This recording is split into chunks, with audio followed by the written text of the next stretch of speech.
దేశానికి ఆదర్శంగా నిలబడి తెలంగాణ మోడల్ అని ఈరోజు చెప్పుకుంటున్నాం. ఆయన అంటాడు మిస్ యూనివర్స్ హైదరాబాద్లో ఎట్లా కండక్ట్ చేస్తారని. ఏంద్రా నాయన నీ బాధ, నీ దుఃఖమేంది, ఏంది అసలు ఆయన ఆవేదన ఏందో, బాధ ఏందో, దుఃఖం ఏందో నాకు అర్థం కాలే. ఒక అద్భుతమైన అవకాశం పర్యాటక రంగానికి ఇది. 140 దేశాలకు సంబంధించిన ప్రతినిధులు అందరూ మన హైదరాబాద్ రాష్ట్రానికి 25-26 రోజులు ఉండబోతున్నారు. మే 7th నుంచి మే 31st వరకు ప్రపంచ దేశాలు అన్నీ మన నగరంలో, మన ప్రాంతంలో, not only in Hyderabad, Warangal 1000 స్తంభాల గుడి కావచ్చు, రామప్ప గుడి కావచ్చు, పర్యాటక ప్రాంతాలు ఏవేవైతున్నాయో తెలంగాణ రాష్ట్రంలో అన్ని వాళ్ళు పర్యటించబోతున్నారు. తెలంగాణలో ఉన్న ప్రసిద్ధి చెందిన పర్యాటక క్షేత్రాలన్నిటి దగ్గర ఈ ప్రపంచ అందగత్తెలు ముందర అక్కడికి వచ్చి అక్కడ మిస్ వరల్డ్ కాంపిటీషన్స్ మన రాష్ట్ర ప్రభుత్వం నిర్వహించబోతుంది. ఎంత గొప్ప అవకాశము. 72సారి ఇప్పుడు నిర్వహించేది. 72 సార్లలో ఒక్కసారి అమితాబ్ బచ్చన్ ముంబైలో నిర్వహించాడు. 70 సార్లు ఇతర దేశాలలోనే జరిగింది. 72వసారి మన తెలంగాణ రాష్ట్రం ప్రపంచానికి ఆతిథ్యం ఇవ్వబోతుంది.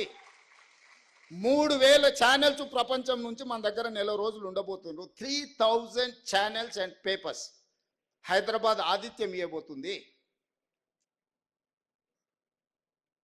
గ్లోబ్లో హైదరాబాద్ ఒక ల్యాండ్ మార్క్ కాబోతుంది. అసలు ఇంత మంచి సందర్భం వస్తే నువ్వు అభినందించకపో, నీ బాధ దుఃఖం రోజు మాట్లాడుతుండు. దానికి ఎట్లా ఖర్చు పెడితే దీనికి ఎట్లా ఖర్చు. మేము దుబారా చెయ్యము. మేము 5-10 కోట్లు 20 కోట్లు ఒకవేళ దీంట్లో ఖర్చు పెడితే ప్రపంచ దేశాల నుంచి వేలాది లక్షలాది మంది ఇక్కడికి వస్తే ఇక్కడ ఉండే hotel industry, food industry, other ఇండస్ట్రీస్లో 100 కోట్ల రూపాయల ఆదాయం తెలంగాణ రాష్ట్రానికి రాబోతుంది. మీరే ఒక గుడికి యాదగిరి గుట్టకు పోతారు, బస్సు ఉచితం ఇచ్చినా మీరు ఉండి లేచింది అనుకోండి, ఆడ ఏదైనా షాపులలో కొనుక్కున్నది అనుకోండి, మీ ట్రాన్స్పోర్ట్ కంటే కూడా 3 అంతలు ఎక్కువ పైసలు ఖర్చు పెడతలేరా? మనం జాతరకు పోతాం, మన పిల్లలు అదిగోని ఇదిగోని అని అంటే మనల్ని ఎవరన్నా ఫ్రీగా తీసుకపోయినా మనం ఆడ ఖర్చు పెట్టొస్తలేమా? Hotel industry, food industry, transportation, ఇన్ని వేల మంది వస్తే ఎన్ని ట్యాక్సీలు, నిరుద్యోగ యువకులకు ట్యాక్సీలు నడుపుకో, ఊబర్, ఓలా లాంటి వాటికి ఎంతమందికి పని కలుగుతుంది? ఎన్ని హోటల్స్ నెల రోజులు 100% బుకింగ్ ఉంటాయి. ఇంత ఆదాయం రాష్ట్రానికి రాబోతుంది. ప్రపంచ దేశాలని హైదరాబాద్ నగరం వైపు చూడబోతున్నాయి. ఇన్ని దేశాలను ఒక దగ్గరికి మనం రప్పించగలిగిన శక్తి సామర్థ్యం నీకుంటే, అమెరికాలో చదివచ్చినావు కదా, 10 ఏళ్ళలో ఎందుకు తీసుకురాలేదు? ఫార్ములా ఈ రేస్ అంట. ఫార్ములా ఈ రేస్ ముసుగులో ప్రభుత్వం పైసలు నువ్వు కొల్లగొట్టినావు స్వామి, అందుకోసమనే నువ్వు కేసు ఎదుర్కొంటున్నావు. నీకు నాకు పోలిక లేదు. ప్రజల కోణంలో ప్రజా సమస్యలను పరిష్కరించాలన్న ఆలోచనతో నేనున్నా. ఉద్యమం ముసుగులో మొత్తం ఉన్నదంతా ఊడ్చుకపోదామన్న ఆలోచన మీరున్నారు. నీకు నాకున్న తేడా ఇది. ఏ రోజైనా మిమ్మల్ని ఆ కుటుంబ సభ్యులకి ఇట్లా కలిసి చెప్పడానికి మాట్లాడినారా? మీరు మీరు మీరు ప్రత్యక్ష సాక్షులే కదా, నేనేం కొత్తగా చెప్పాల్సిన పని లేదు కదా. నేను ఎందుకు ఇవన్నీ మీ దగ్గర పంచుకుంటున్నా అంటే, ఇవన్నీ చర్చలు జరగాలి.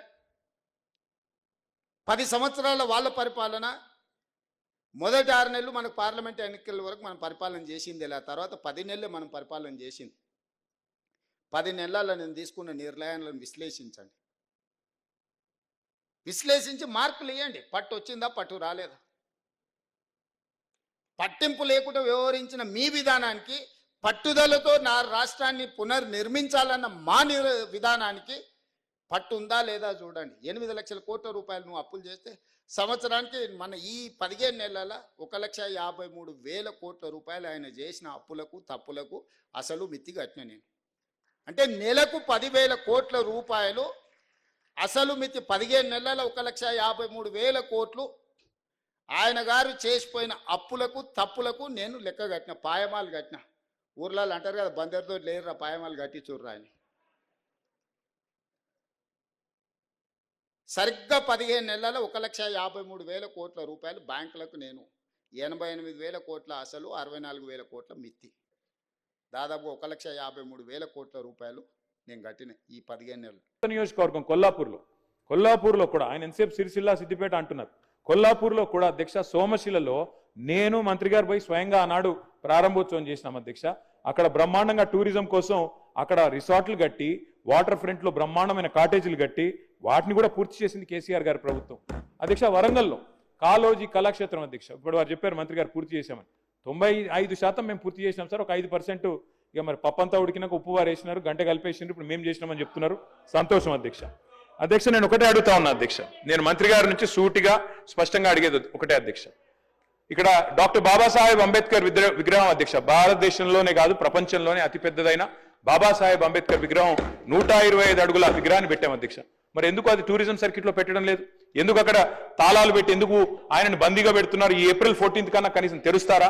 వివిధ రాష్ట్రాల నుంచి వస్తున్నారు, ఇవాళ అంబేద్కరైట్స్ ఉంటారు, వాళ్ళందరూ వస్తున్నారు. మరి వాళ్ళకు కూడా అదొక పర్యాటక కేంద్రంగా మారింది. ఎందుకు డాక్టర్ బాబాసాహెబ్ అంబేద్కర్ గారిని బందీగా సంఖ్యలలో పెడుతున్నారు? మంత్రి గారు చెప్పాలి.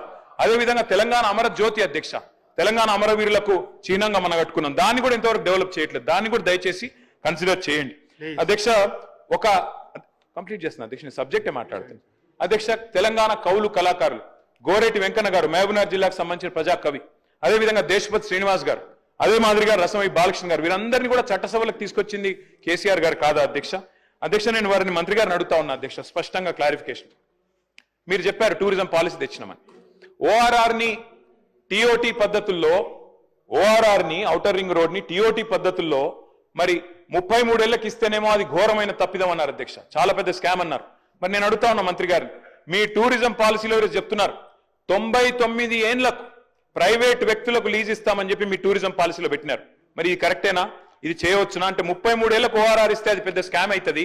99 ఏళ్ళు ప్రభుత్వ భూములు ప్రైవేట్ వ్యక్తులు, 99 ఏళ్ళు అంటే ఏంటి అధ్యక్ష? ఒక జీవిత కాలం, ఒక మనిషి జీవిత కాలం, అంటే పురాగాలకు రాసి ఇచ్చినట్టే.